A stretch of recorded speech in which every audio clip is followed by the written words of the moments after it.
I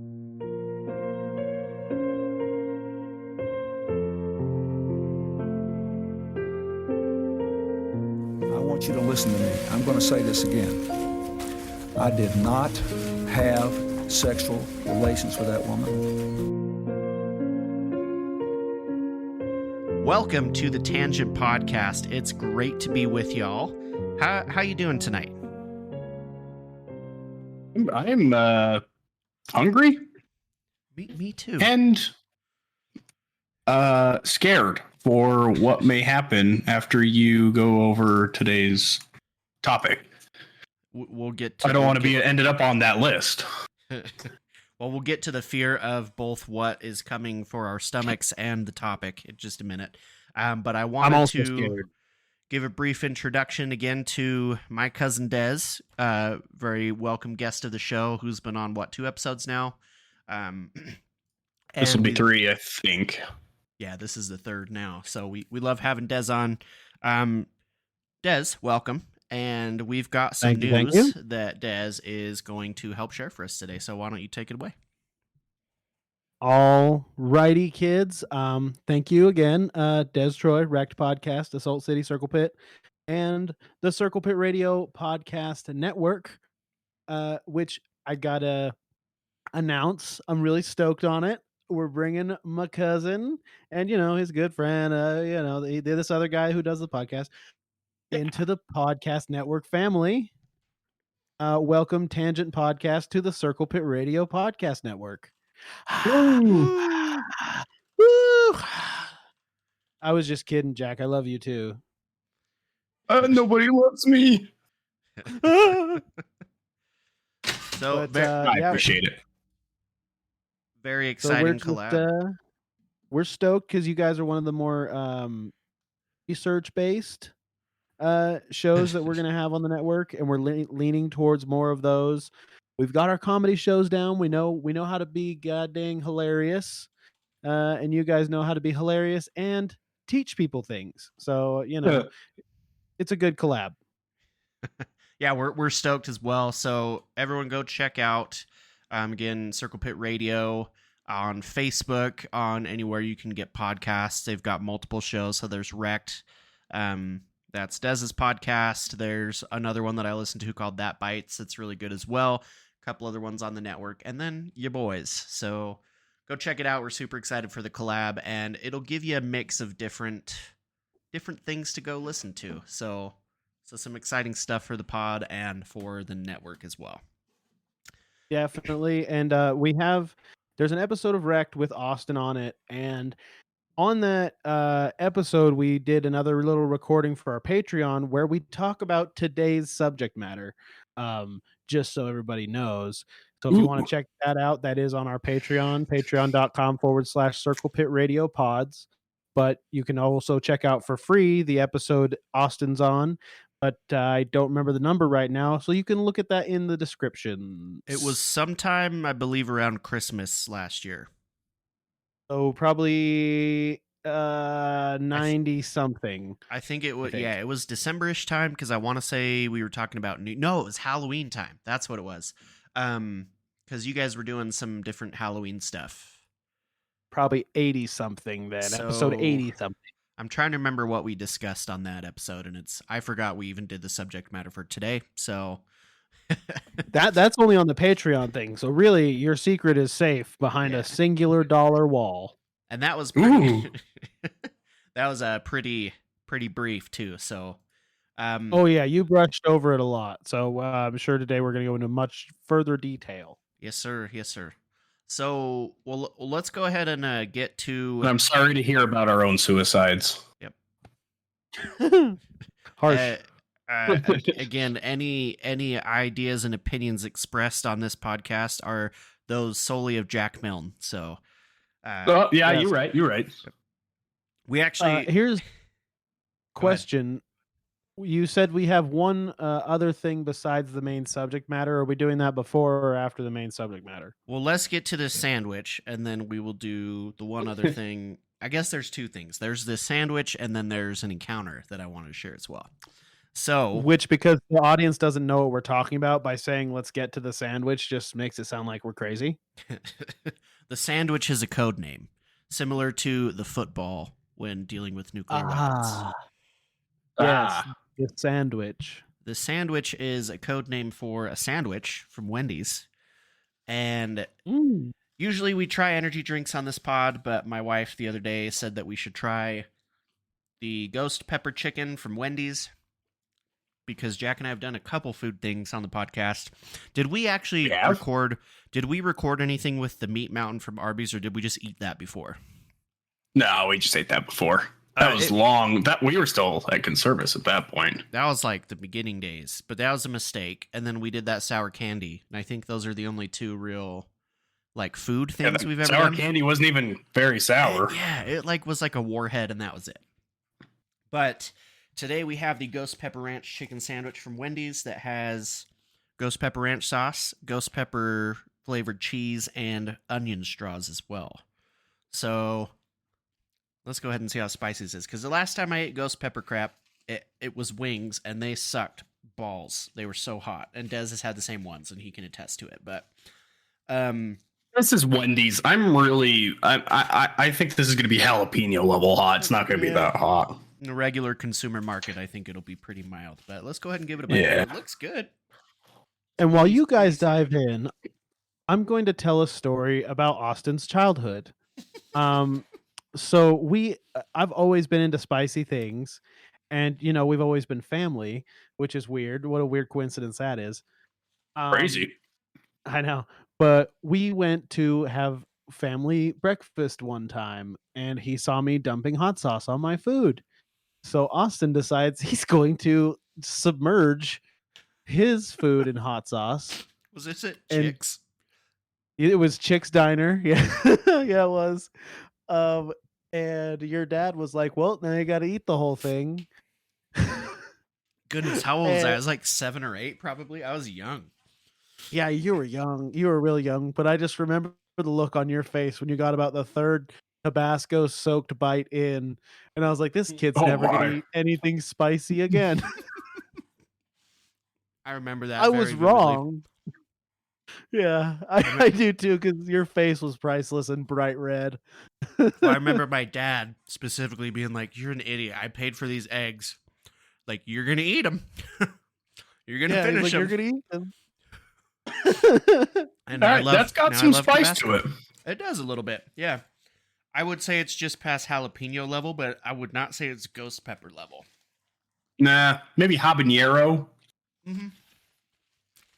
That's pretty spicy. I'm not gonna lie. That's more than I was expecting. But it's a good sandwich. Yeah.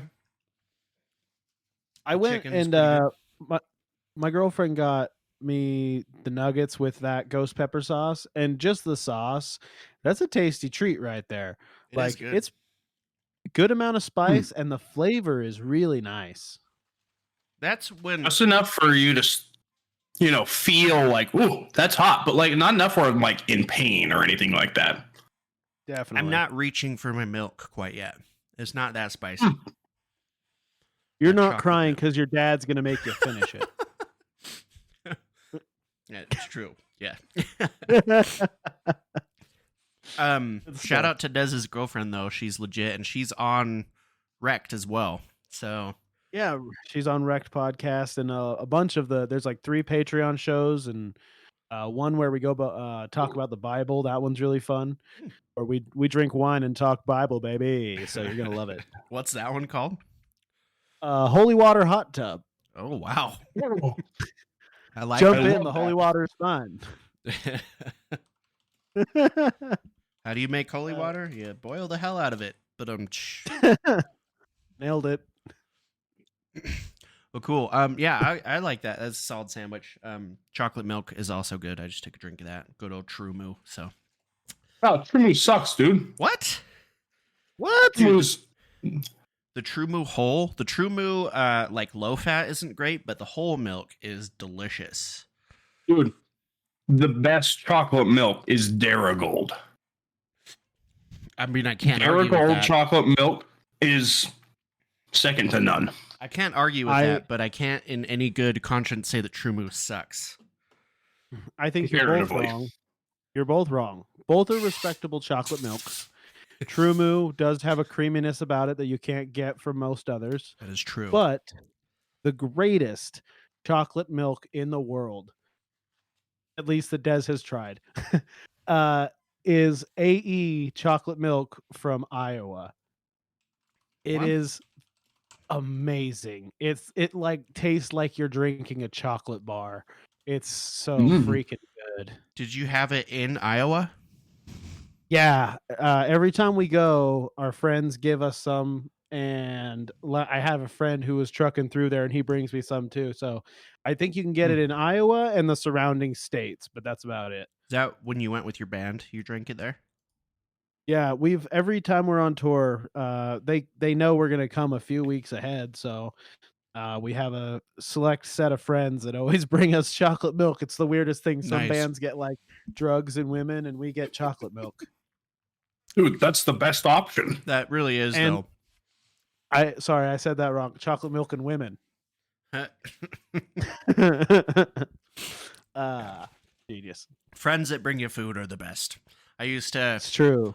be friends / date this girl in high school that lived right on the side of a golf course. And anytime that I would go play golf, she'd be like, just call me and I'll bring you like a sandwich or a meal or something. And so whenever I'd play golf and I'd like be near her house, I'd just call her and she'd bring me a sandwich and like a juice out and just hand it over the fence. And it was great. Wow. Those are the real ones, man. Yeah. Shout out to the real ones. Not as cool as getting chocolate milk and girls at a show, though. So That's true. Mostly the chocolate milk. The girls are just nice company. Well, I wanted to get into this crazy encounter that an anonymous friend shared with me. Was it recently. Steve? Steve? No. Yeah. Like Uncle Steve? No. No, I just kind of picked a name. I was like, white Oh. guy name. Boom, Steve. Nope. My dad's name is Steve. It was actually Milton. We'll say it was Milton. Oh, he has a red stapler. Good reference. Thank you. Well, so this happened in a location that I frequent almost daily. And so it freaked me out. But this is what happened. So It happened in the bathroom? I frequent that more than almost daily. More than almost daily. And if it happened in the bathroom, that would suck because then I would not be able to frequent the bathroom that much anymore. But no, so I'd never heard an encounter like this before, so it weirded me out. So Milton, my friend, it happened in the workplace, and so one night Milton goes to work because he forgot his wallet or something, forgot it at the office, right? And so he goes in. No one's there. Obviously, it's like 9-10 at night. So, and this just happened within the past week, I believe. And so very recent. So middle of summer, it's dark by this point, but it's late. And so he goes, and the office building is located like not in a super busy area of town. And it's kind of like a more not dodgy area of town, but like an area where if you go there late at night, you might want to like lock the door behind you. So he goes in, he's just like looking for his wallet or something.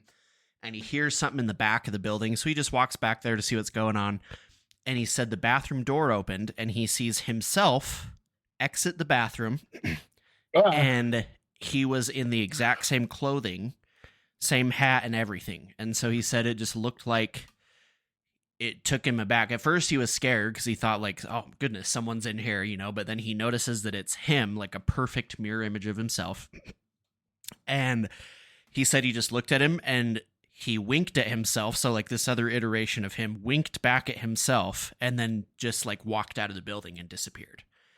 And he was like thinking, am I going crazy? It's late at night. Am I tired? Like what is going on? And the building that we're in is brand new. So it doesn't have security cameras in it yet. And so there's no way to go check the footage or anything, but he swears up and down that it was a direct copy of him that he saw. Wait, may I real quick? Please. So, I mean, we've talked, I believe, before about other subject matters I may be an expert in that y'all might not be. Drugs. um, so this sounds familiar.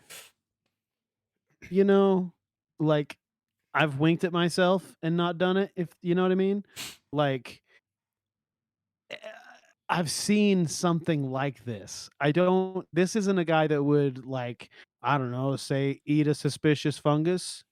No, not at all. Like, yeah, I know where you're going because that was my thought too. No, not at all. Like, cause this literally seems like a moment that I've I've actually experienced. I was like, you're describing something I've done right now because I have been trippy dipping and seeing myself on the other side of the room and then give myself a quick wink and I'm like, whoa, man, you know. And then I'm watching Kanto. That movie's got to be weird when you're tripping, right? Because it's already kind of colorful and weird.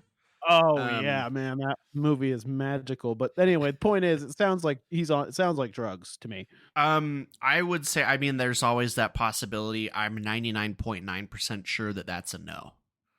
Somebody drugged him. So, I mean, he had his faculties about him enough to drive to work. So, And if nothing else happened and that was the only thing, I feel like, So, if no, you were so- tripping. so a the lot of- story, the Oh, story isn't Oh, quite it keeps over yet. going? Oh, Just- great. There's one more thing. So he Oh, sees Lord. he sees this iteration of himself, right? And the first thing that he tells me is he thinks like it's late, like I'm probably just tired or something. And so he brushes it off, but he's still really weirded out. So then he just goes back out to his car, immediate, a couple minutes after or whatever, and he sits in the car and it's like 1 a.m. and he has like 2 or 3 missed calls from his wife and like a bunch of missed texts and stuff like, where are you? What are you doing? And so he had lost like 2 or 3 hours of time, but he'd only been in the building for maybe like 3 or 4 minutes. And Was that not part of the lost time? Like, was the lost time in the building or not in the building? in the building. So he goes into the Okay. building to find his wallet. He sees this person come, he sees himself come out of the bathroom, right? And the way that he explained it to me was he was so like scared and dumbfounded by this that he kind of froze and just like he like watched the figure exit the bathroom, wink at himself, and then the figure left out the door and he didn't see where he went, didn't like see him after that because he just was still in the building. But then he like grabs his wallet or whatever. Maybe I don't know if it was a couple minutes after, if it was immediately after that he left. But he said he was only in the building for max like 4 minutes. And then he went out to his car and he'd lost like 2 or 3 hours of time. Ooh. Oh, And that's so mean. he said he went home and he woke up his wife and he told her. And obviously she was like kind of skeptical about it, but she believed him. And yeah, so that was the story. And Dang. I've known this guy for like a year and a half now, and I wouldn't expect him to be one to like make stuff up like this. And so Yeah. the way that he told me, when someone's telling you a story and you can just kind of feel that like this guy is reliving this as he's telling me right now. Like it's kind of one of those experiences. So it gave me chills too, because he's telling me while we're in the same building. And I'm like, this is freaky.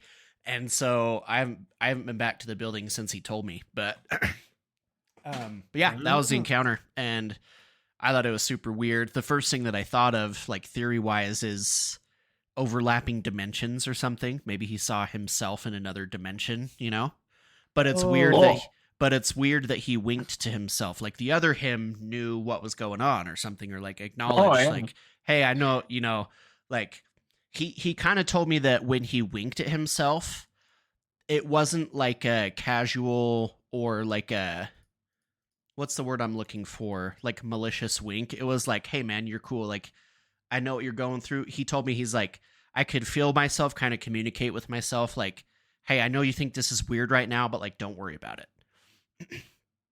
I think weird. your theory sounds about right because much like the classic DC Comics timeline of a flash of two worlds, Let me Anyway. just push my glasses up the bridge of my nose here. Oh, good. I'm glad you could hear that because I literally did that motion even though I don't wear glasses. No, so like in Flash comics, they explain that basically like the Flashes all can help each other through each other's certain problems because their lives are on certain parallels, Mm-hmm. and like it's them, but it's not them, but they can feel each other in a certain way, if that makes sense. Like you're Ooh, saying, like he could, scandalous. yeah, yeah, exactly. Like he could feel the intent of the wink, like, hey, this is a positive, yo, bro. You Mm-hmm. know what I mean? So I think Austin, you're Yeah. right. It's like a parallel universe layer, like an onion or an ogre or a parfait. Everybody love parfait. Parfaits are delicious. Yeah, so crazy story. I like that a lot, and it creeped me out, but also not too much because he just saw himself. But it's still like, Yeah, at what the least heck, you know? his doppelganger didn't try to like choke him out or something. Yeah. He walks out of the bathroom with a steel chair, and boom, And here And he's comes got a me with the chair. chair. he just hears this like his own voice booming through the building. Here comes Austin with the steel chair. You know, this is kind of part of what you're talking about, but I just want to lay out my theory so it's on record for the world. But my whole theory right now is that like we do live in a multiverse that has many of these layers with parallels, but in some universe somewhere, Ezra Miller is actually the Flash and ran so fast that they traveled through time and now is messing with our world's version of Ezra Miller, who is just playing the Flash to ruin our DC cinematic universe. So Yes, real yes. so yeah, our Ezra is a bad Ezra, but only because Flash Ezra that really has powers is messing with us. But the point is Wally West is the best Flash. Carry on with your show. All right, all right. Well, thanks for bringing in the fanfic there. I don't know anything about that, so thank you for providing that wonderful insight. You know, one of your listeners knows exactly what I'm talking about and is like standing on their desk at work right now going, "Yeah!" Just one. There's a Exactly couple one. listeners I can see that would be doing that. Yep. I love it. Anyways, carry on, Speed Force. So this episode has been one that I've wanted to do for a long time. One we actually did a long time ago, but somehow or another the episode audio got corrupted, and so we were never able to release it. Somehow. So if it gets corrupted again, there will be some serious speculation and further belief in this conspiracy. I think the file corrupted itself is the thing. We just didn't have cameras on it at the time, and the security guards were gone. It hung itself in its folder on my computer. Yeah. Exactly, that's what happened. So the conspiracy that we're covering today is the Clinton body count or the Clinton kill count. And this has been one that to me has more like cases to it. Like some conspiracies like it's just one thing or a couple of things, whereas this one there are multiple. Basically what the Clinton kill count is Bill and Hillary Clinton, former president, former Speaker of the House or Secretary of State. First Black president. Yep. William Clinton. Yep. William. And he did Wait. not have sexual relations with that woman. I was going to say probably the first president to not do that in the Oval Office. Or probably not the first president to allegedly not do that in the Oval Office. You said not too many times. I'm scared. But so what this conspiracy is that Bill and Hillary have orchestrated the murder or quote unquote suicide of a lot of people surrounding their business ventures, their political campaigns, and their lives for reasons that we'll go over in this podcast. But it all stems from them supposedly or allegedly being involved in high-level corruption in the United States government and their business dealings as well. And so that's what the conspiracy is. There are counts of upwards of close to 100 in the mid to high 90s. Some counts say in the 60s of people that have died mysteriously or very suspiciously that have been in direct contact with the Clintons or just around them, right? So a lot of people involved in their campaign, security guards, people involved in fundraising, a lot of An uncle that got in their way. Yep. A lot of alleged mistresses of Bill, things like that, right? And so we'll go over a few of the notorious people that have died, either being involved with or even investigating the Clintons and what they've been involved with. So a little bit of backstory. We all know Bill. He was the 42nd president of the U.S., served from 1993 to 2001, right before George Bush took over, actually between the two George Bushes. And before he became president, he was the governor of Arkansas. So he previously served as a governor from 79 to 81, and then he served another term from 83 to 92. And then he was also the attorney general of Arkansas before he became the governor. So he's a member of the Democratic Party. And he kind of brought in a new philosophy to the Democratic Party that hadn't really been seen in the past. He was what was called a New Democrat, so a little more progressive in his policies and things like that. So, bet you didn't know old Bill could party like that. I'll show you a new kind of party. did Bill Clinton just hop on this podcast? You're damn skippy. He knows too much. Let me tell you about how I roll my cigars. Well, Bill, why don't you tell us how many body count how many bodies you've bagged there? Let me tell you, I got a song that written by a guy named Lou Vega. It goes 1, 2, 3, 4, 5. Anyway, no, I'm just kidding. You guys take it away. So, Bill's wife Hillary Clinton, I believe that's her middle name, Hillary Clinton. Hillary? Old bag.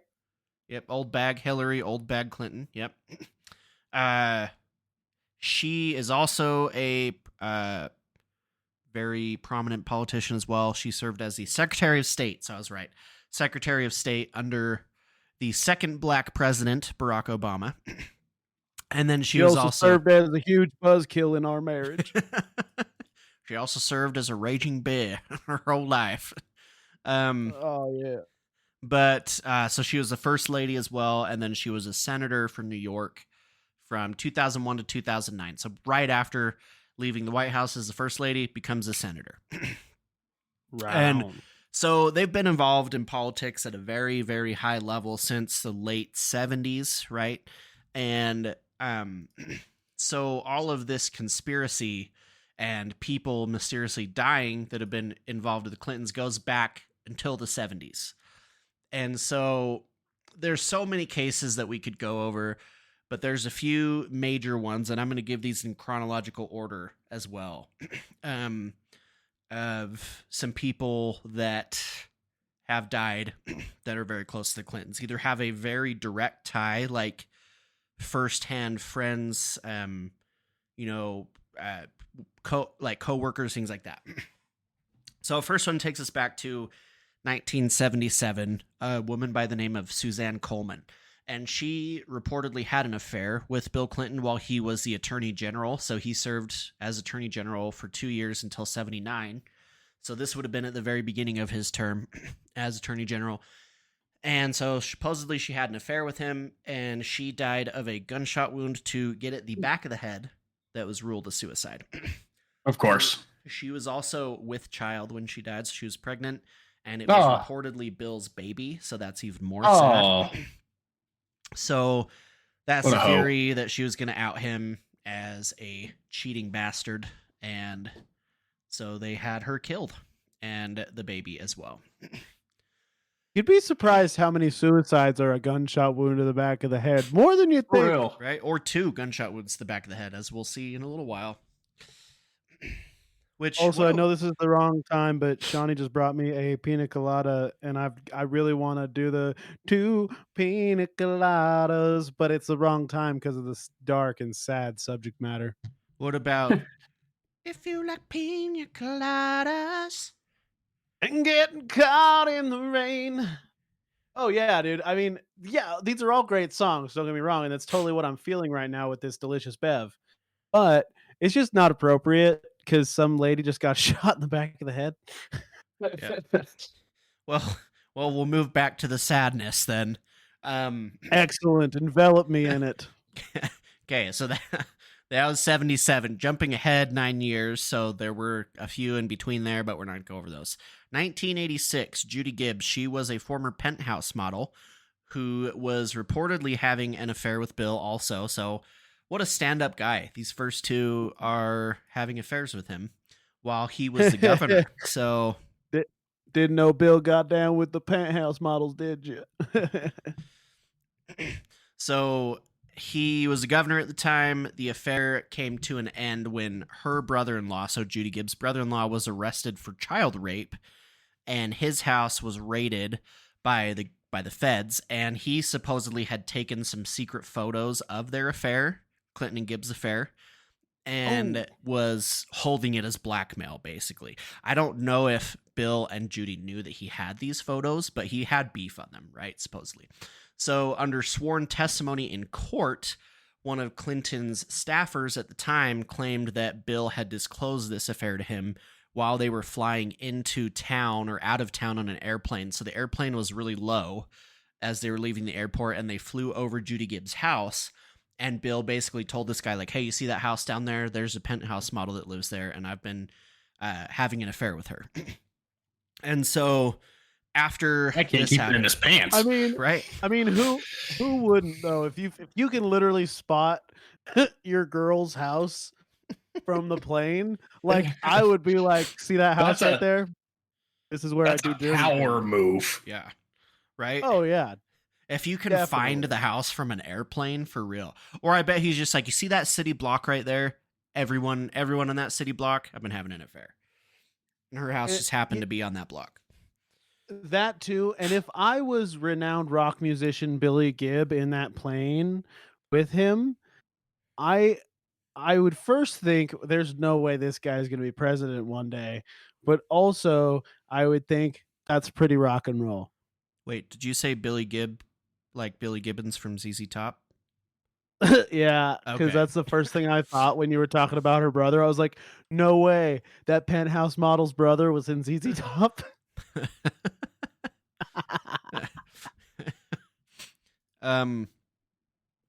Well, I don't think I would hope that Billy Gibbons wasn't involved in a child rape case because I love ZZ Top, but Oh, I forgot about that part when I was making him out to be such a cool guy in the plane. Billy Gibbons, we love you unless you've been involved in child rape, then we don't. Yeah. So this one isn't over. So they fly over her house. He tells his staff member that he's basically romping in the hay with this lady, and then he testifies that in court. And so then Gibbs' house, she died of smoke inhalation in a house fire during the time that these rumors were going around about their affair. The weird part about this house fire is that she was found on the ground level of the home, very near to an exterior door and an egress window. Egress window is just an escape window, one that's sized for you to be able to escape. So she was found on the main level right next to an exterior door and an escape window, but she died of smoke inhalation. The fire chief also said that he was really confused why she couldn't escape from the home because the fire had started on the opposite end of the home from her bedroom, and she had called to report the fire. And so they think that she'd probably woken up from the smell of smoke or, something like that woke her in the night, and then she calls to report this fire, but she can't escape, and it's on the other side of the house. Like, it's weird, and then she's found right next to a door. So they also believe that the fire was started intentionally. I couldn't find the official cause for the fire that was released, but they do say there was some speculation that it was started intentionally. Oh no. So Moral of It the was the story. book of matches next to the gasoline that really did it. Moral of the story: don't be a penthouse model and sleep with the future president of the United States. I No, guess. no. Do those things. Just make sure he's not married. Yeah. You So know, you're saying it's Hillary that's Make doing sure all he's this? not Bill Clinton. Dude, have you seen Hillary? Does she look like a What? person that would murder people? Absolutely. 100%. listen. Do you She's think gonna. she's involved as well, or he is involved as well, or do you think it's all her? She's No, definitely the no. mastermind. Dude, okay, let me No. send you this picture in the group chat and tell me she doesn't look like Chancellor Palpatine from Star Wars. I think first off, I think it's a bit of both. You're both kind of right because I think a lot of the times he's killing people to make sure that she doesn't find out because she will do worse. You know what I'm saying? Like he's trying to these are technically mercy kills because she's going to have him tortured and shit much like I the do emperor not would. like that.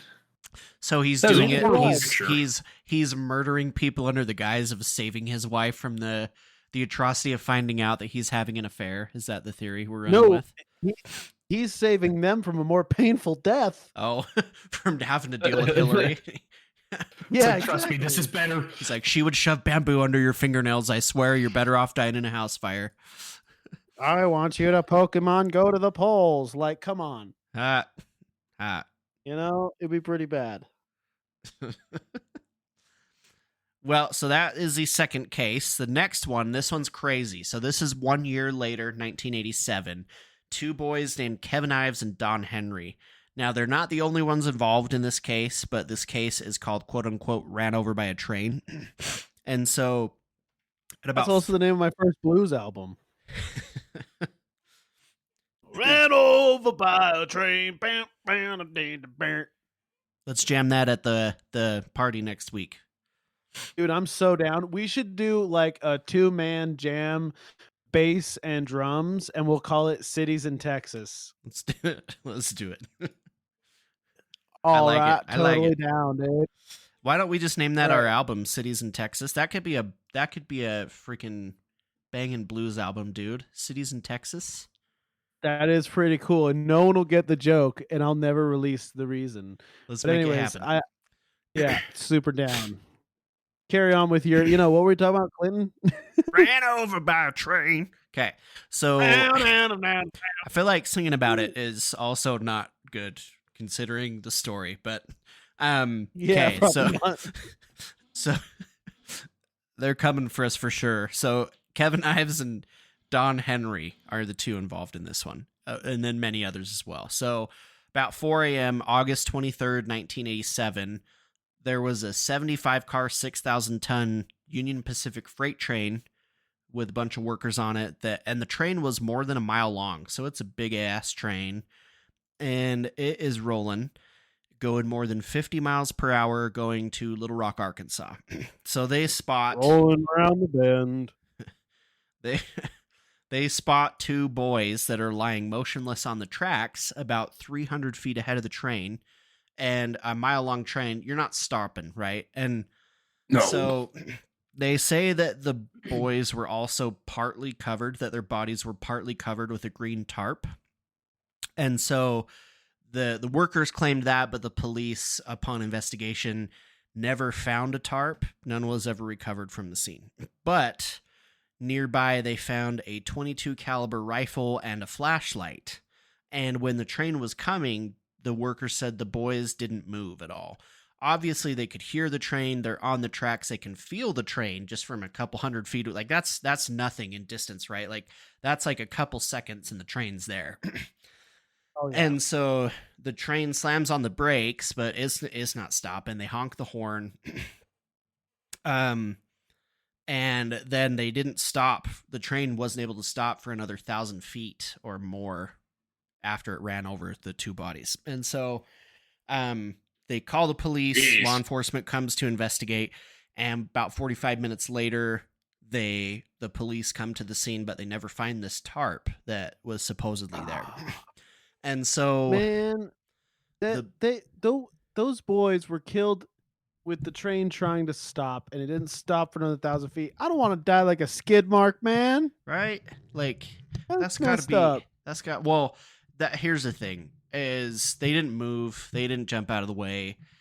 We'll get to a little bit more on that in a second. So law enforcement arrives about an hour later, 45 minutes later, and they didn't find this tarp. And they talked to the parents, and supposedly the boys had snuck out the night before to go hunting, like night hunting.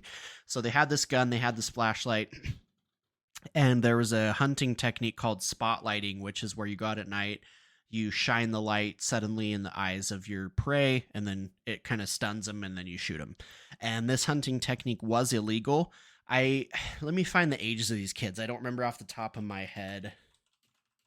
But they knew better than to shine lights at deers. They were 16 and 17, so they're teenagers just out hunting. And I mean, they're from Arkansas. I'd imagine that a lot of that is backwoods, and that's just what you do growing up. You go hunting. And so, yeah, they were doing something illegal out at night, which they shouldn't have been doing. Hunting is And- illegal? Well, this type of hunting is where you go out at night and shine the light, stun the deer. Why is that illegal? I don't know. I think it's just because It's- it gives you as a hunter a bigger advantage. Kind of like Yeah. how you can't bait bears with chocolate anymore, or else you get like a huge fine. Yeah, it's basically like you temporarily It's weird. blind. It temporarily just stuns and blinds the animals, so it makes it way So- easier to kill them. So you're telling me it's illegal because it's unsportsmanlike? Yeah, I know, Yeah. but the gun is totally legal. Like, come on, dude. Like, pick a lane. all right, that's fine. I'm not a big hunter, so I don't know any of this stuff. But I think that's weird. It's like if it's gonna die, why does the law care what happens to it before it dies? Well, I think I mean, there's dude, this is almost my exact argument for why I think performance enhancing drugs should be part of sports. But I Let's just see what the human body can do. Pump it full. exactly Let's, right. let's see how fast that we can get him. I know. I want to see the Flash out there running down the track. I don't care about Usain Bolt. Anyway, not the point. I want to see a strong man on a bunch of meth, seeing what damage he can cause. I don't know. like I think- someone hulking out in the middle of the ring. Like, how cool is that?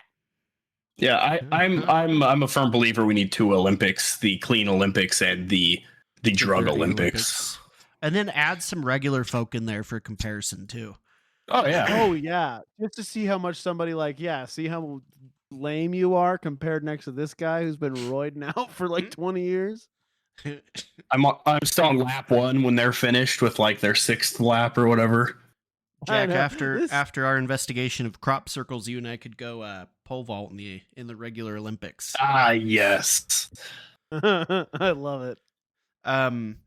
So back to the hunting, Jack. I think one of the main reasons that it's illegal is one, the time of day. So shooting stuff at night, you can't really see what's behind, and At night. like at night. Oh, that's fair. So it's like a big thing that you have to wear like blaze orange when you're hunting. So that's one thing. But then also just avoiding the merciless killing of animals too. Like I get that hunting is one thing, like, but going out, and I don't believe they had tags. I don't know what the tag situation was back then either, but a lot of hunters would go out at night because they didn't have tags and didn't want to get caught or whatever, so those are a couple reasons to help control the deer population, I'd guess, is why it's illegal. But yeah, I share your sentiments though too. So they're out hunting, and so let's see, where was I? So then they get this state medical examiner. His name is Dr. Fahmy Malik. I hope I pronounced that right. Not Rami Malek, but Fahmy Malik. He ruled the guy from Queen? yeah, the Freddie Mercury 2.0. Yeah, not him. Oh. Maybe it was his dad. I don't know. Oh. But he Cool. ruled the deaths an accident as a result of marijuana intoxication. And Des, maybe you can speak more to this, but he said that the boys had smoked the equivalent of 20 marijuana cigarettes and fell asleep on the train tracks. Wow. Whoa. Wow. Okay. First off, wait, what year is this? This is 1987. Okay, first off, 1987 weed, it's like a quarter of what we have now strength-wise in your lowest level. So, but still 20, if we're talking 20 joints, which I would imagine is about today's equivalent of like 10 joints, that's not I would feel the train tracks vibrate, man. I think I would hear the commotion, brother. Like If that's BS. if you're that high though, like could you be like this vibration is really making me vibe with the universe or something? Like Well, I don't know. see, maybe if it's like their first time, like your first time ever having any kind of anything. Here's the thing Like though. Your first time you gonna go out and smoke 20 doobies like I felt like I could have, but I don't think that I could have. You know what I I mean? don't know. Here's the thing: if it were me, who I've never smoked pot before, I would probably try it and be like, "This isn't fun. I don't, I don't want 20 more of these." Like, I don't That's know. that's how funny. you can tell. That's how you can tell you've never smoked pot. Number one. Number two. I would get the paranoid high. Okay, I know I would. I know I'd get paranoid. With that kind of attitude, yes.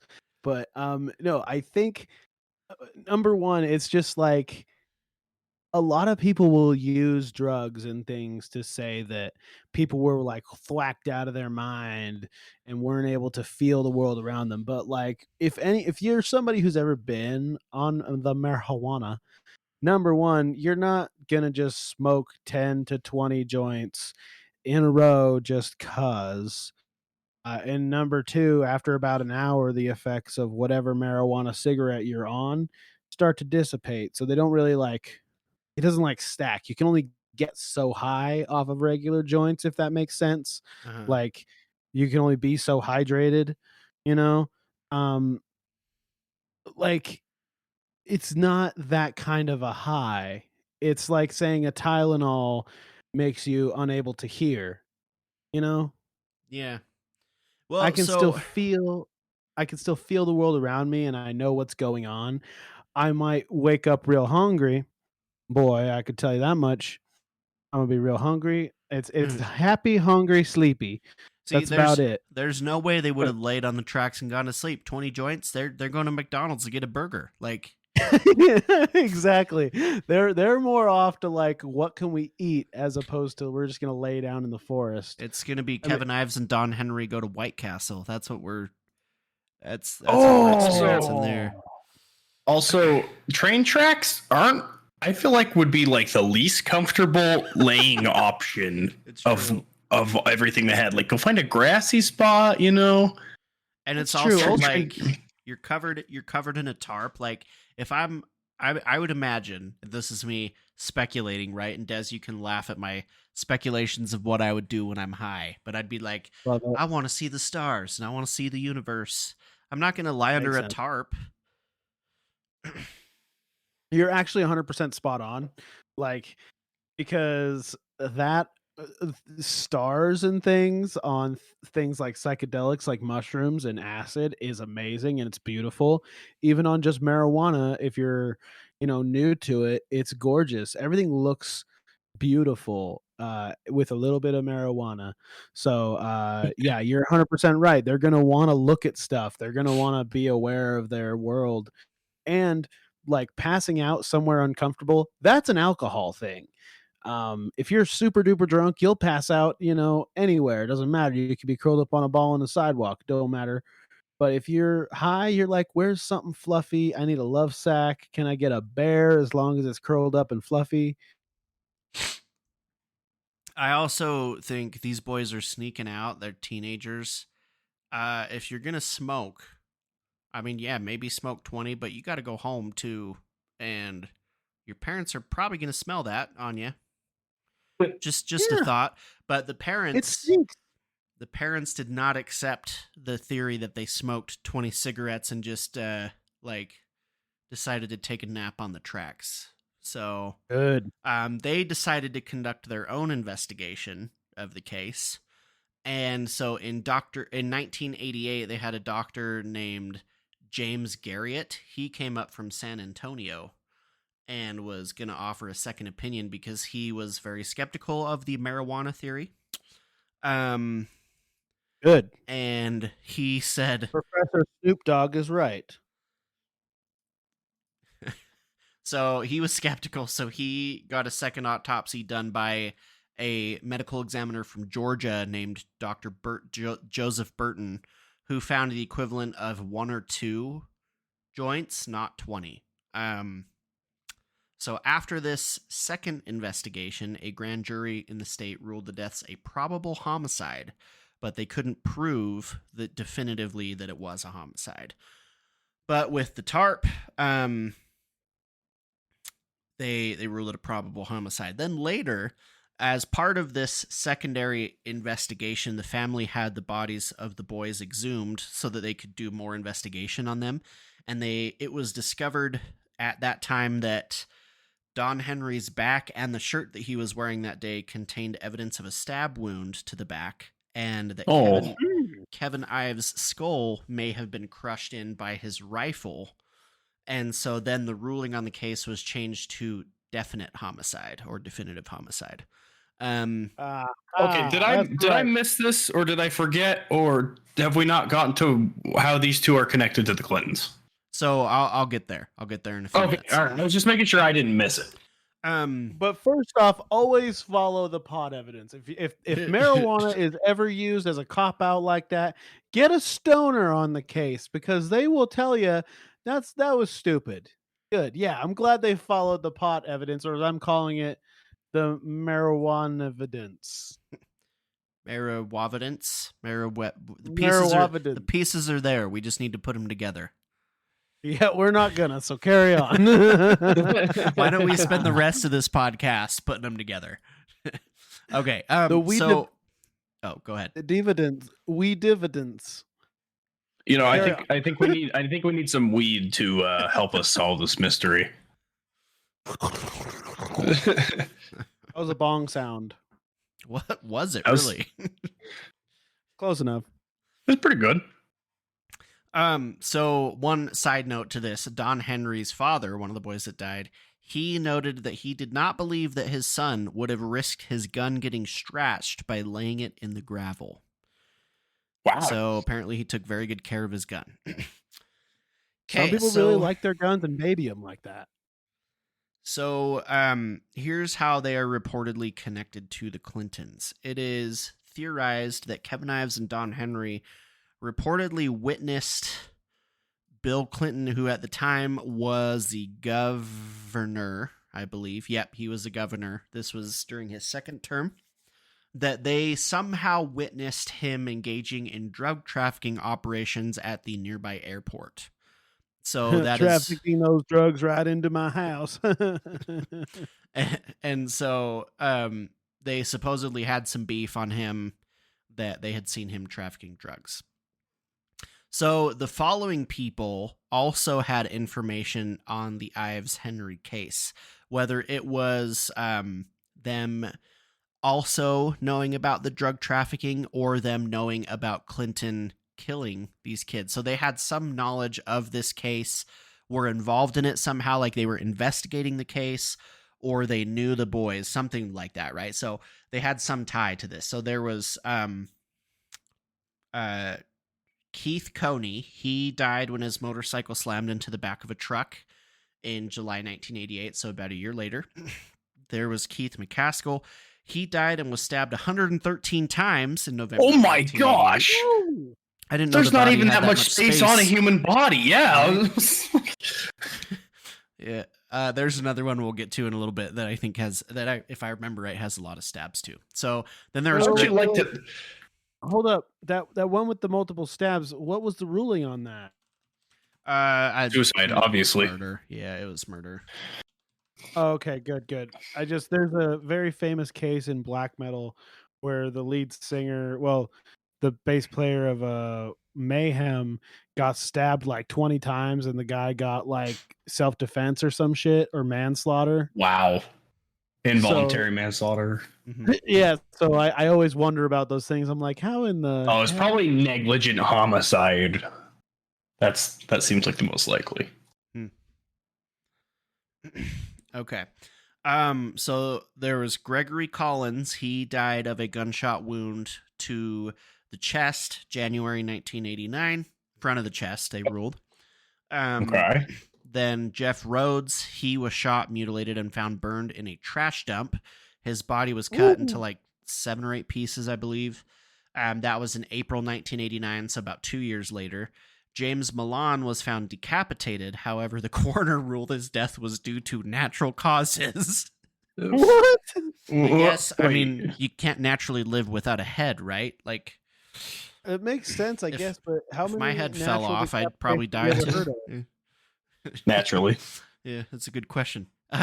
You know those natural decapitations you see all the time. I was with my aunt Franny last weekend, and she Your head just just got fell off. naturally decapitated. It fell right off. It just We were waiting. started sliding off to the side, then plop. I was eating my Subway sandwich. I'll never forget it. It had jalapenos on it, and you know, her head just plopped right off. Bird pecked at it too. Yep. Yep, Um. natural decapitation. Okay, so there's James Milan. Then there was Jordan Kettleson. He was found shot to death in the front seat of his pickup truck in June 1990, so that's about 2 years later. Richard Winters, he was a suspect in the Ives and Henry deaths. He was killed in a setup robbery in July 1989.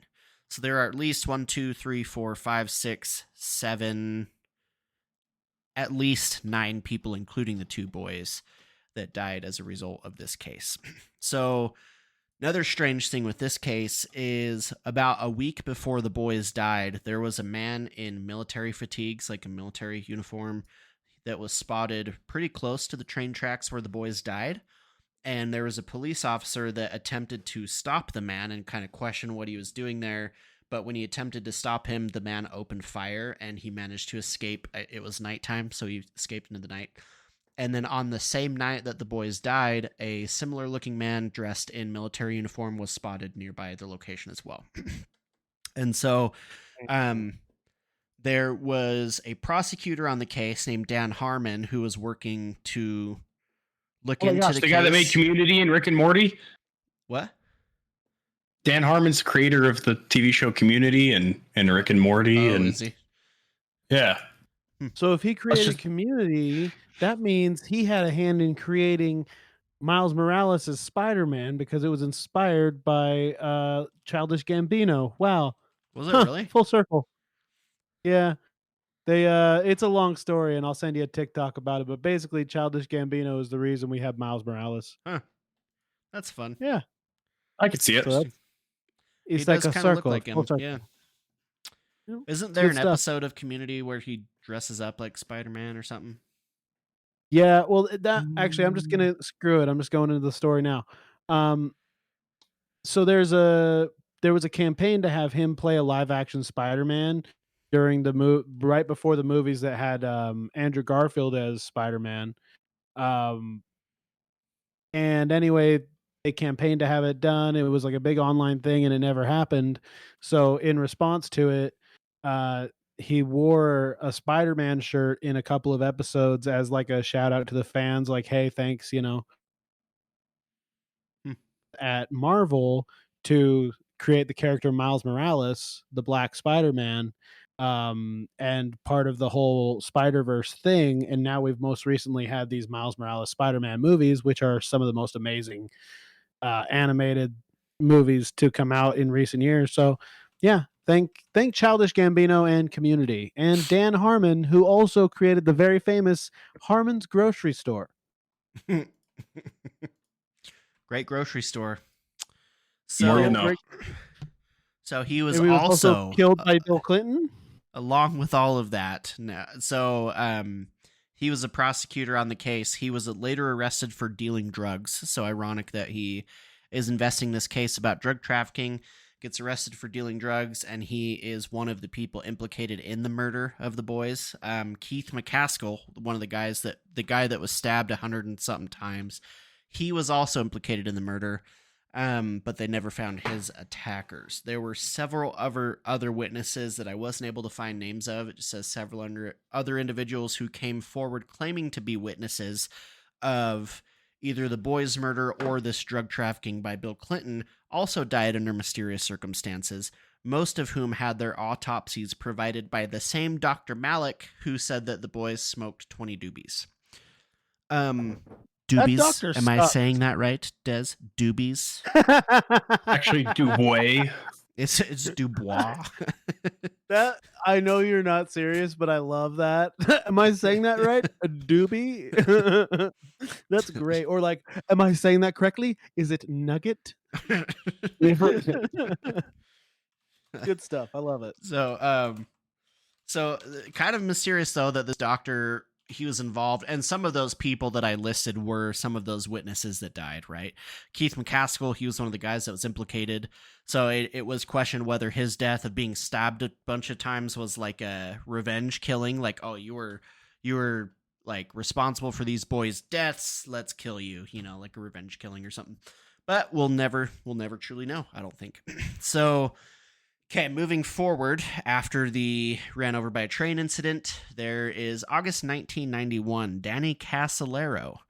He is an investigative reporter who was investigating the goings-on at the Mina airport. So this Mina airport, that's the airport where the boys supposedly saw Clinton trafficking the drugs, right? So the same airport. 4 years after they died, Danny Casolaro is investigating this as well, and he's also investigating the Arkansas Development Finance Authority, so a government agency in the state.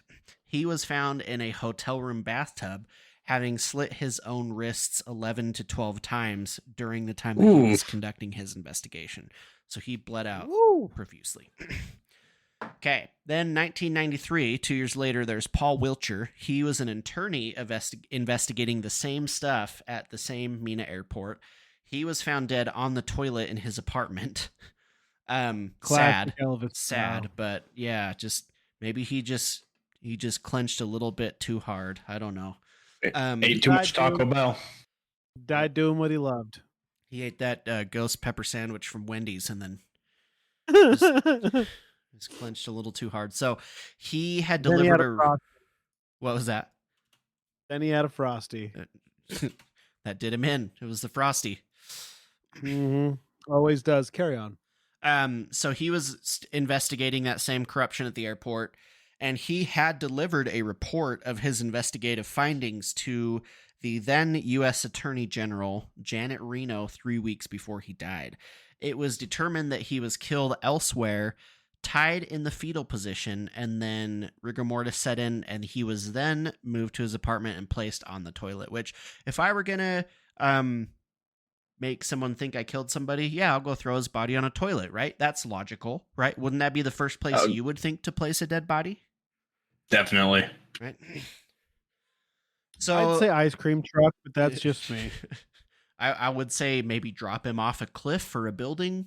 That would maybe be better, Also good. Which building? Like a big building? Yeah, I mean, a couple stories, right? I would imagine. I'd go with the Key Bank Tower downtown Salt Lake City. That thing is real high up there. I've been on the top of that one, and you drop a body from that. I don't know if you're going to be able to find. Yeah, you're good. Yep. So, how did you get on the top of the Key Bank building? Was that for work? Yeah, we worked there a lot. Okay. And we've Nice. someone was like, "You want to go up on the roof?" We're like, "Yeah, we want to go on the roof."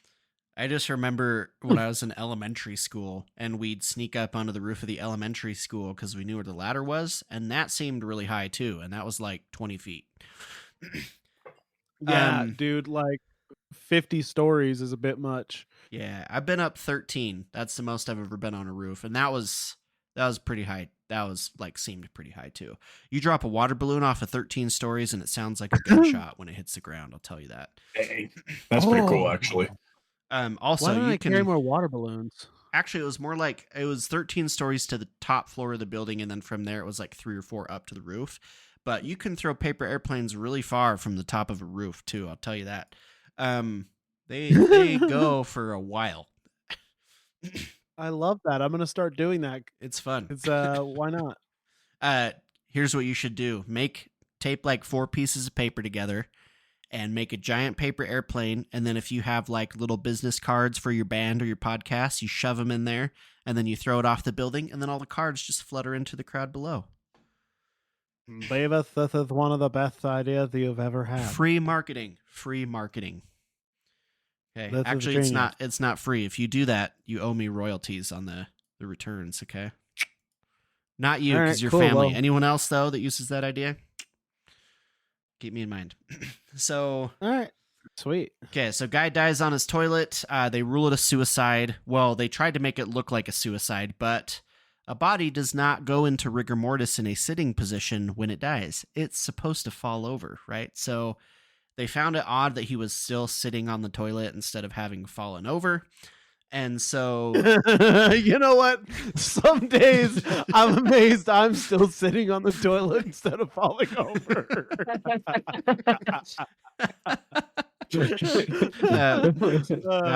valid. Yep. Sorry, you left it wide open.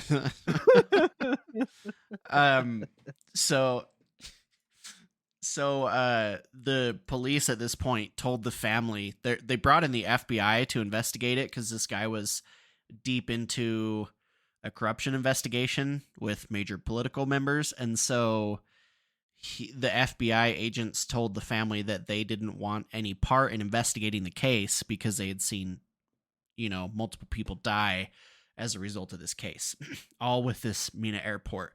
So again, the boys that got ran over, Danny Casolaro, and then the toilet dude, I'll give him a name. I'll give him some dignity. Toilet dude. Paul Wilcher. Paul Toilet Man Toilet Wilcher. dude. Yep. That's what they called him in college too, ironically. Okay, so he lived on a toilet and he died on a toilet. It was only fitting. Live by the bowl, die by the bowl. So in 1993, same year, Ed Willie is his name. Slick Ed Willie. He was involved in several Clinton events as a fundraiser. So he helped with money stuff for Clinton's campaigns. And he was found deep in the woods in Virginia with a gunshot wound to the back of the head, ruled a suicide. And he died the same day that his wife, Kathleen Willie, claimed that Bill Clinton very sexually groped her in the Oval Office. So this is when he is just brand new the president in 1993. So, again, his wife comes out claiming sexual misconduct against the president. He dies the same day, gunshot wound to the back of the head in the backwoods. So fast forward a year, May 1994, Kathy Ferguson, who is an ex-wife of an Arkansas state trooper named Danny Ferguson. That sounds familiar. Danny Ferguson? Is there a famous It really Danny Ferguson? does. Maybe I'm thinking Danny Cambarelli. Elfman. That's a Oh. composer. Isn't he the dude that did Danny Hartman? Is that the dude I'm thinking of? I He do not did, know. The Fairly Odd Parents, right? Something like that. Phil I- Hartman. you know, I don't know. I don't Danny know. Phil? I don't know. There's Danny Ferguson. I don't know why it sounds familiar, but it's Danny Ferguson. Okay. So, Danny Phantom? so Kathy Ferguson, his ex-wife, she was found with a gunshot to the head in her bedroom, ruled a suicide, but she had several packed suitcases as if she was getting ready to go somewhere. And her ex-husband, Danny Ferguson, he was a co-defendant with Bill Clinton in a case against a woman named Paula Jones. That was the case that ultimately led to Clinton being impeached in the House. And so Kathy, the ex of this trooper who was Clinton's co-defendant, she was a corroborating witness for Paula Jones, the other side. So ex-husband and wife are battling it out legally in court against each other. Husband's with the president on this Paula Jones case. The wife is with Paula Jones. She's found dead with a gunshot to the head in her room with all of her stuff packed, ready to go. So the theory there is that she was trying to expose Bill Clinton and they had her killed. Okay, fast forward 1 month. Sounds pretty solid. Yeah, I mean, there's everything about. So I've got a lot of these cases. There's still a few more we're going to go over too, 3 or 4 more. But everything about these specific ones that I pulled out was the direct tie to mostly Bill Clinton, right? I didn't really find any with Hillary, but these are pretty direct, like first person ties to Bill Clinton. Okay, so Seems like old Slick Willie's got a hard time keeping his Willie to just Billy, if you know what I'm talking about. so his nickname was Slick Willie, right? Yes, sir. Okay, yeah, that's what I thought. Okay, so 1994 in June, just a month after Kathy Ferguson dies, there's Bill Shelton, Arkansas state trooper and fiance of Kathy Ferguson. So he was openly critical of the suicide ruling of Kathy, and he was found dead at her grave with a gunshot wound, and that was also ruled a suicide. Good Lord.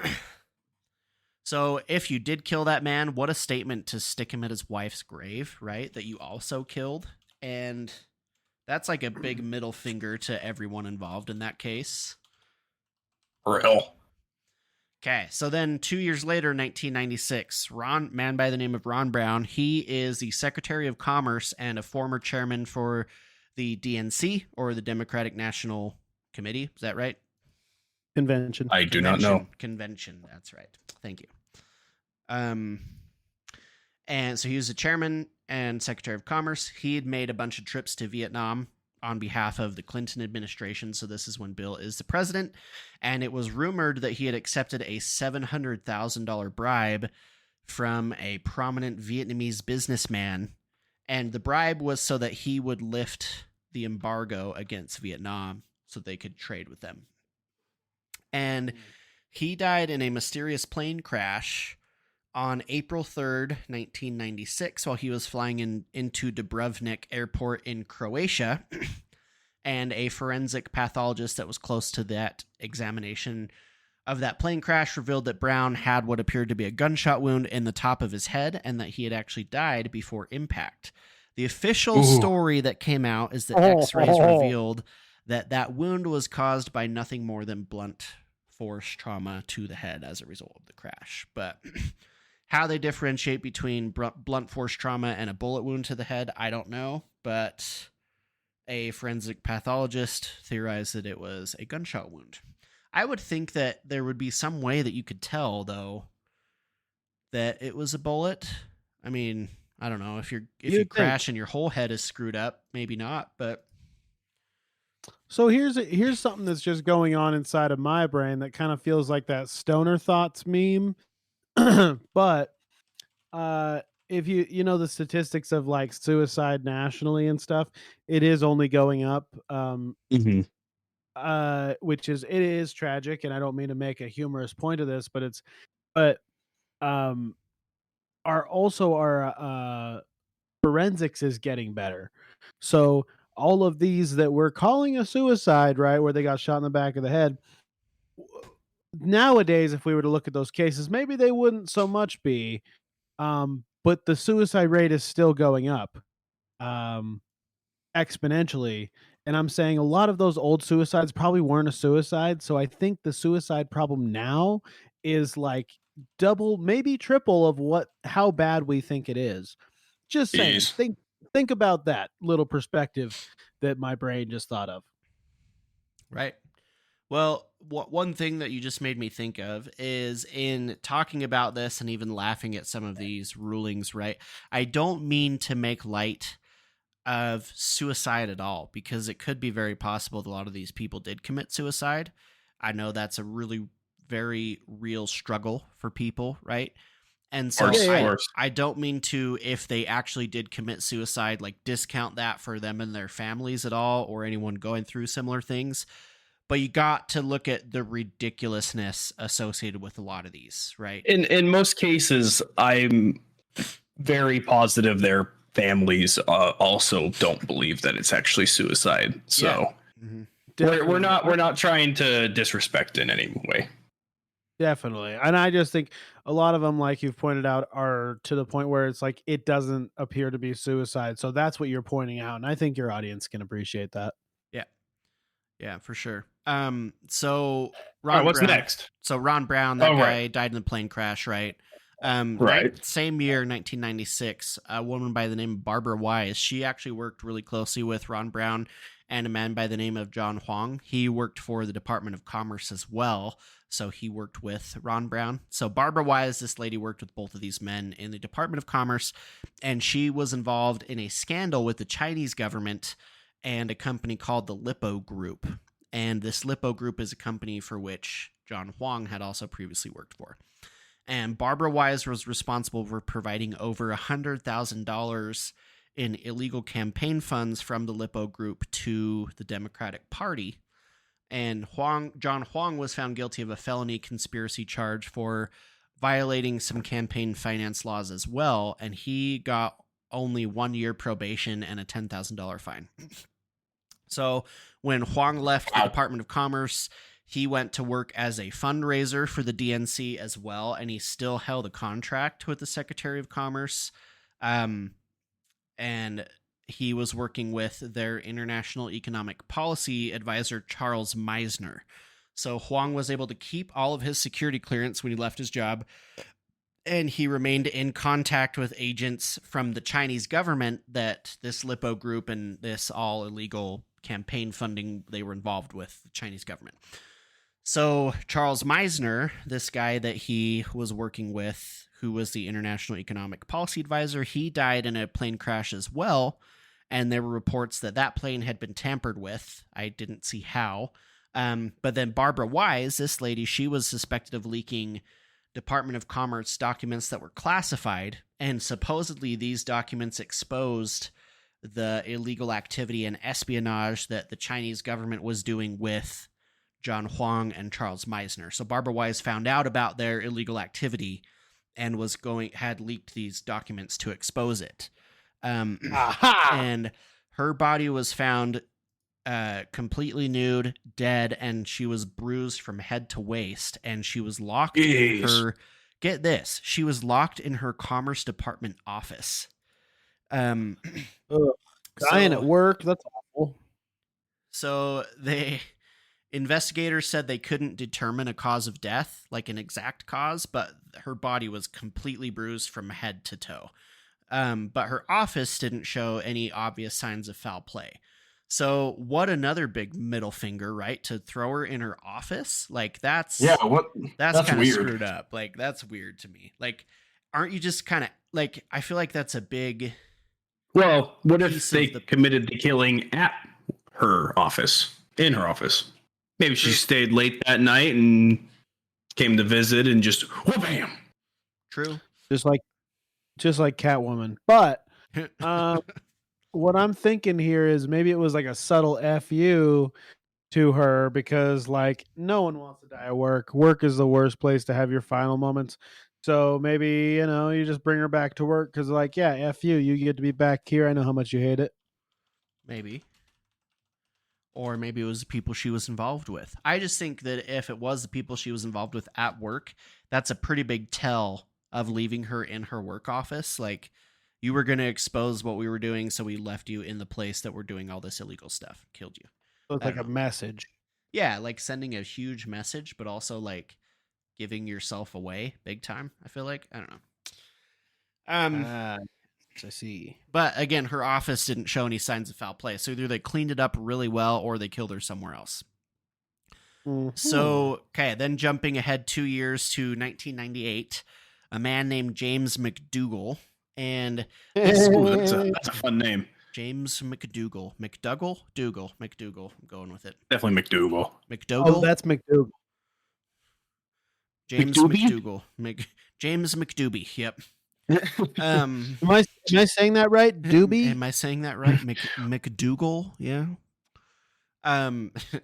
So he was a man who was a partner with Bill Clinton and convicted in the Whitewater scandal. So this was one of the bigger scandals that the Clintons, Bill and Hillary, were involved in, and it was a real estate thing that happened. So, basically what happened, the Whitewater controversy was a controversy where Bill Clinton had invested with this man, James McDougal, in some real estate, and it was a failed business venture. And I don't know all the details about it, but there was some claims that Clinton had pressured McDougal into providing an illegal loan, or no, he had pressured basically this financier, like a financial guy, into providing an illegal loan for the McDougals. So it was a failed real estate investment that they had. They were trying to build this nice community, like a living community. There was supposedly a lot of illegal stuff going on, and the McDougals, Susan and James, the guy that died, were married. They were both convicted in this, but the Clintons never were convicted. What's weird is that 4 days before Hillary was supposed to testify in court about this, a building in, I believe, Oklahoma, that had some documents about this case blew up. There was an Oklahoma bombing by an anti-government, like, terrorist guy that drove a truck up next to the building with a bomb in it and blew up this building. I didn't know we were going to get into that. That's awesome. But here's the thing, though. PolitiFact said that they're not connected at all. So who knows? But apparently all the documents that would have, like, indicted Hillary in this case, or basically, like, corroborated all this evidence against her, were burned in the bombing. James McDougal, he's convenient. He's Clinton's partner in this failed deal, right? He died of an apparent heart attack while he was in solitary confinement. Remember, he and his wife were convicted in this deal. So he was a key witness in the investigation of a man named Ken Starr, who was investigating the case. Ken Starr was also the man who authored the report that led to the impeachment of Bill Clinton, and he was a severe thorn in the Clintons' side during all of this controversy. So he helped get Clinton impeached in the House, but was also investigating him on the Whitewater scandal, and James McDougal was his key witness in this investigation. So it's also important to note, so he died of an apparent heart attack. McDougal was also on 12 different medications. He had a high level of Prozac in his system that was found on autopsy. And Prozac? What's is Prozac? Like an antidepressant drug. Prozac. It is I'm thinking of Prilosec. Oh, that's the heartburn OTC one. Yeah, Prilosec OTC. It's good stuff. It's like maybe you just had all that heartburn. No, yeah, antidepressant. Okay. Prozac, if I remember correctly, Prozac is a selective serotonin reuptake inhibitor, or SSRI, antidepressant. Fluoxetine affects certain chemical messengers that communicate between brain cells and help people with depression, panic, anxiety, or obsessive compulsive symptoms. Dude, fluoxetine? I give my dog fluoxetine. That's just off the top of my head, but what do I know? I almost named my dog Fluoxephine. What? She's beautiful. You should have. Beautiful name. I know. Anyways, carry on. Are you how many beers deep are you? Actually, no, that was a solid joke. I almost named my dog Fluoxephine. That's pretty good. Though Shawnee did make me what's called a dirty banana. She's hanging out with her friend in the other room, and they are making fun frozen blended drinks. Like chocolate milk? Kinda, yeah. It's like that, but with rum in it. Oh. And a banana. Sounds fun. It's really good. It's tasty. But no, I would just, I thought the fluoxephine was a good joke. Shut up. All right, we got one more. Hang on with me for just a couple more minutes. Fluoxetine. Actually, two more. Sorry. So sorry. I lost my spot on my page here. There is a man by the name of John F. Kennedy Jr. who he died in a plane crash. Very notorious death in 1999, July 16th, 1999, at night, The cause of the crash was at night. The cause of the crash was officially reported as a pilot error. So he himself was licensed to fly under what are called visual flight rules, which are like, I believe, night flying regulations. You have to have a certain license to be able to fly at night. And when the plane crashed, it was dark outside, but he was still legally able to be flying under the conditions that he was flying in and had done it many times before. So his death came 10 days after then First Lady Hillary Clinton made her first public moves to run for a soon-to-be open U.S. Senate seat in New York, which she did end up winning. John F. Kennedy Jr. had also publicly declared his intention in running for the Senate seat as well. So the theory there, at the same time, they declare their interest in running for the seat, and Hillary has him killed so that she can get the Senate seat. Because she did. She did get it. So then we move to what is probably the most notorious name on this list. And that is the name which we subtly joked about earlier. What? Never mind. What did you say? That was a bad joke. I said B.I.G. The notorious B.I.G. Notorious B.I.G. Yep. Hillary straight up popped him, and where did he die? Fluoxetine. Oh my goodness. Is that what I almost named my dog? Yeah, it wasn't the years of overeating and bad exercise habits that killed Notorious B.I.G. It was Hillary Clinton. Nah. It was bullets. Yeah. That'll do it. I'm telling you, he couldn't run away. It's his years of bad health and overeating. You know what? Something no one ever said to him. Good hustle. No one was ever like, wow, that Biggie Smalls, he can really freaking run. I messed it up again. I can't do one show. You're fine. There needs to be 2 F words for it to be R rated, right? So we're good. We're still good. Exactly. That's 2 of them. F yeah. All right. So here is the next name, and it's one we will all have heard of. Jeffrey Epstein, the man who very famously died in his prison cell of supposed suicide while the cameras were conveniently shut off and the guard was asleep. Was that the story, that he had fallen asleep? I think he was asleep or he was off duty or something like that. Yeah, and those cameras shut off for like 11 minutes and then he hung himself in his cell. Jeffrey Epstein. What was that? That's awful convenient. Plus, I didn't know it only took 11 minutes to fully figure out how to kill yourself. Right. So he was in prison because he had been charged with multiple counts of sex trafficking. And there is the large conspiracy of the Epstein Island sex trafficking network, right? Where people would go to Jeffrey Epstein's island and be involved in sex trafficking of children. And there's the famous like Epstein Island plane list of all the celebrities that flew out to his island. But it is known that he was pretty good friends with Bill Clinton.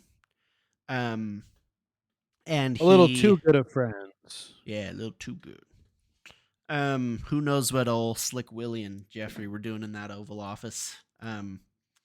So he visited the White House a lot when Clinton was a president. Who knows if he was like a financial advisor to him, but they were well acquainted and good friends with each other. So it is theorized that Epstein supposedly suicided himself or was killed because he was going to come out as like a plea bargain deal and give out names of people that had been involved in the sex trafficking with him. And Bill Clinton was supposedly on that list. And so to get a lighter sentence or to get, something out of his time in prison, Epstein was going to come forward with all these names and Clinton was on the list. And so they had him killed to save their spotless reputation. Which that's the most recent, right? And maybe not even the most recent. I feel like there have been a couple that have popped up in the news since Jeffrey Epstein died. But that's the most notorious and recent name that I can think of on the list of the Clinton bodies that has died. They had, again, a very direct and very well documented relationship with Bill Clinton. I think it's a mixture of like he's killing people that might threaten his marriage hoax and people who threaten the career of his lady, Hillary. Yeah, I agree. Like, obviously, they want power, right? They want money and power. And goodness, how much money have they made, like, on the public speaking circuit after they were in politics? They've made millions of dollars. Like, Oh yeah. millions and millions of dollars from the power that they've amassed in politics and the, like, notoriety and fame. So, For sure.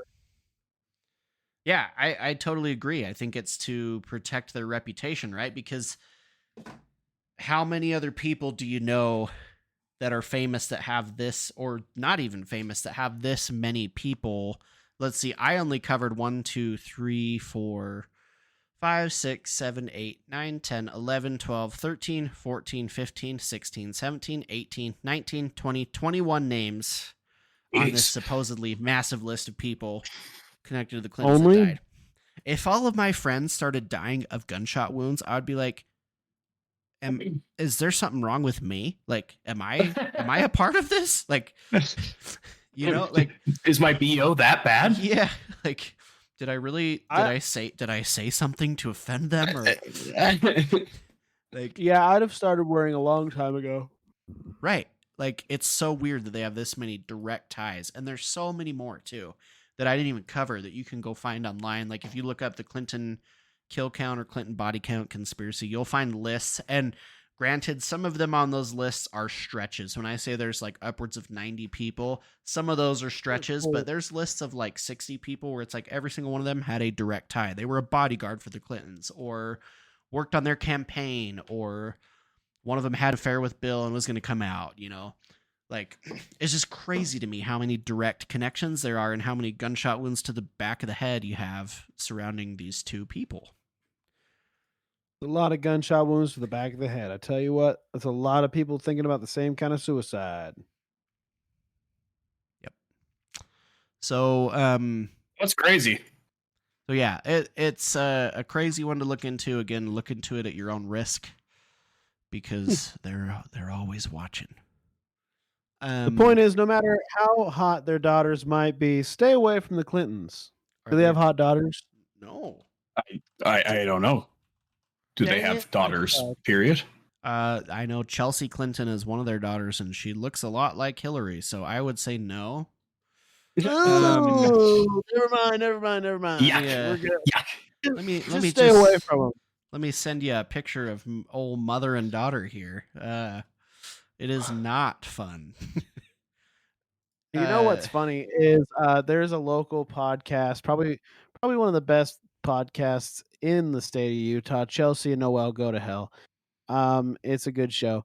One of the hosts looks like a young Hillary Clinton, and it is both sad and hilarious. So I highly recommend you guys look at the side by side they have of her on their Instagram of Chelsea, from Chelsea and Noel Go to Hell, compared to a young Hillary Clinton.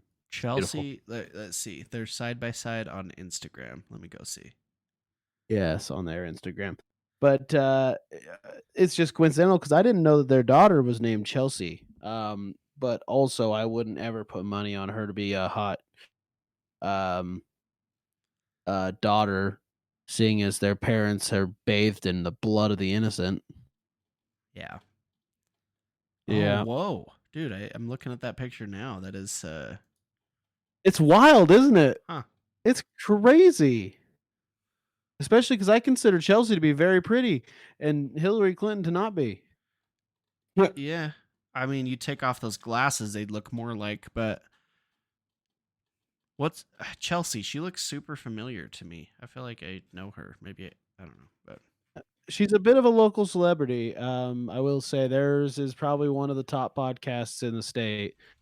You can check out episode, I think, 88 of Wrecked Podcast that they're on. I listened it's to one of our that one Halloween recently. ones. That one's good. Yeah. Nice. Awesome. Hell yeah. So yeah, that's a conspiracy. This is one that is always popping up in pop culture as well. So maybe the Clintons are secret super assassins killing the world's elite and not so elite, or maybe they're just your everyday run-of-the-mill ex-presidents and politicians. Who knows? What do you guys think? What's your theory? Do you think they're having people killed, or do you think they're not? I think they're demons. I think she's a demon. Yep, 100% she's a demon. 100%. She ain't human. There's something. I don't know. She's cursed. She's Satan. That She first picture of her I sent in the chat. Like, dude, you look at that. It's and disturbing. you tell me there's any good behind those eyes there. There's not at all. You know, it's rare I get to say this to people, but I think you guys are being a little bit much. I think they're just murderers. They're just murderers. They're just bad people. Those happen. And you know, one day we'll get to take our revenge on them. Maybe. Who knows? They might kill us all. But the point is, I'm staying away from anyone named Clinton. I'm even staying away from funk legend George Clinton. And I've always wanted to meet him. I'm just in case, you know, because that's not good. Nice. Fair Well, enough. the Clintons are weird. Let's just state that. And thanks for tuning in. If you guys have any other beef on the Clintons or any other cases we should cover, definitely let us know. Again, go check out the rest of the Circle Pit Radio podcast network. We will link those pods in the description of this episode. And welcome to that network as well. So go check out those shows. And again, thanks for listening. We love you guys and appreciate all the support. Oh, yeah. Bye, Thank everyone. you. Bye.